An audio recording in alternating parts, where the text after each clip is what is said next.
அனைவருக்கும் வணக்கம். எல்லாரும் எப்படி இருக்கீங்க? கமெண்ட்டில் சொல்லுங்கள். நாம் இப்போ பார்க்க போகிற ரெசிபி மிட்டிண்டி கறி. வெஜிடபிள்ஸ் எதுவுமே தேவையில்லை, ரொம்ப ஈஸியாக செஞ்சிடலாம்.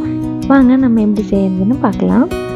பாத்திரம் வச்சு ஹீட் ஆனதும் 1 ஸ்பூன் அளவுக்கு ஆயில் ஆட் பண்ணிக்கிறேன். ஆயில் ஹீட் ஆனதும் கடுகு போட்டு பொரிஞ்சு வந்ததும் வெட்டி வச்சுருக்கேன் ஒரு வெங்காயம், ஒரு கொத்து கறிவேப்பிலை போட்டு நல்லா கலந்து கொடுத்துக்கலாம்.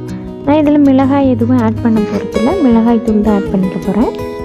வெங்காயம் நல்லா இந்த அளவுக்கு வதங்கி வந்ததும் இஞ்சி பூண்டு பேஸ்ட் 1/2 ஸ்பூன் அளவுக்கு ஆட் பண்ணி மிக்ஸ் பண்ணி கொடுத்துக்கலாம். இஞ்சி பூண்டு பேஸ்ட் பச்சை வாசம் போனதும் சின்ன தக்காளி ஒன்று வெட்டி வச்சுருக்கேன், அதையும் ஆட் பண்ணி மிக்ஸ் பண்ணி கொடுத்துக்கலாம். நீங்கள் தக்காளி வேண்டான்னா கூட ஸ்கிப் பண்ணிக்கலாம். கொஞ்சமாக தக்காளி வதங்கிறதுக்கு அளவாக உப்பு சேர்த்து நல்லா மிக்ஸ் பண்ணி கொடுத்து வதங்க விட்டுடலாம். தக்காளி வதங்குற கேப்பில் தயிரை நல்லா கலந்து எடுத்துக்கலாம். கொஞ்சம் கூட கட்டி இல்லாமல் நல்லா மிக்ஸ் பண்ணி எடுத்துக்கோங்க.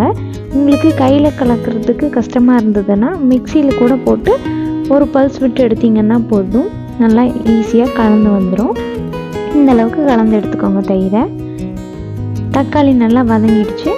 1 டம்ளர் அளவுக்கு தண்ணி ஆட் பண்ணிக்கலாம். ஆட் பண்ணி மிக்ஸ் பண்ணி கொடுத்ததும் 1/4 ஸ்பூன் அளவுக்கு மஞ்சள் தூள், 1/2 ஸ்பூன் அளவுக்கு தனியாத்தூள், 3 ஸ்பூன் அளவுக்கு வரமிளகாய் தூள், 1 ஸ்பூன் கரம் மசாலா.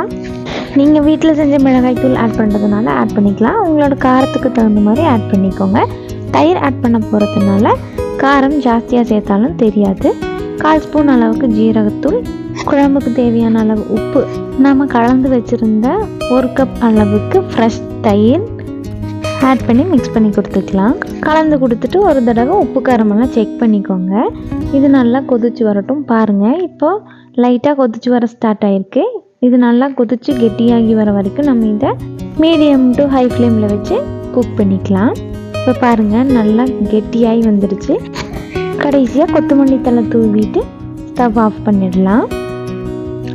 இப்போ நம்மளுடைய மிட்டிண்டி கறி தயார். இது சாதம், சப்பாத்தி, தோசை, இட்லி எல்லாத்துக்குமே ரொம்ப அருமையாக இருக்கும். கண்டிப்பாக ட்ரை பண்ணி பாருங்கள். எந்த வெஜிடபிள்ஸும் தேவையில்லை. என்னடா செய்யுதுன்னு யோசிக்கிற 10 நிமிஷத்தில் இதை நம்ம ஈஸியாக செஞ்சிடலாம். ட்ரை பண்ணி பார்த்துட்டு எப்படி இருந்ததுன்னு கமெண்ட்டில் சொல்லுங்கள். வீடியோ பிடிச்சிருந்ததுன்னா லைக் பண்ணிக்கோங்க, சேனலை சப்ஸ்கிரைப் பண்ணிக்கோங்க. தேங்க்ஸ் ஃபார் வாட்சிங்.